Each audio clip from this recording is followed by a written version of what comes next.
Alemoni Raila kaka wuod luo maratipo oyudo komno kik otiek siasa ne ni onge gima noyudo maduong' mano crown godo politics struggle mosebedo godo gi followership mosebedo godo gi face moseloso Afrika.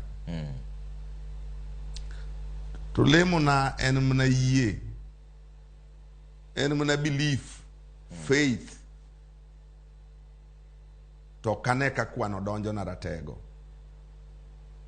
Kwano ni lal gi kanye? Ka ng'iyo factors ma play kidwa yier chairman mar Africa Union Commission. Kik we will ni francophone anglophone will come to play. Mano kende yudo ka joka tayari dhi maber molowa. Gima buoga ok en mano, gima buoga en gima onge ng'ama osewache.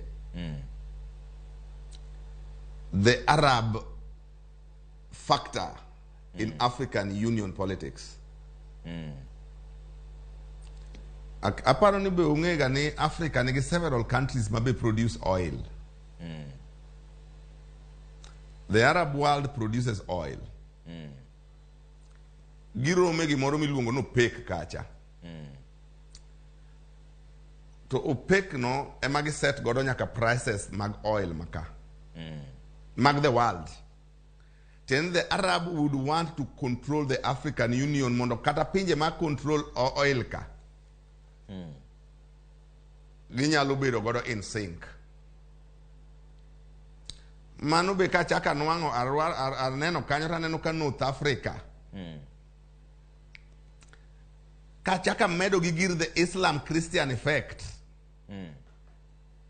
Taneno ka North Africa di, West Africa ng'enyne dhi, Central Africa dhi, taneno ka East Africa wan mana gi nus ne, to South madwa kwan. Okay. Alemu nu to kane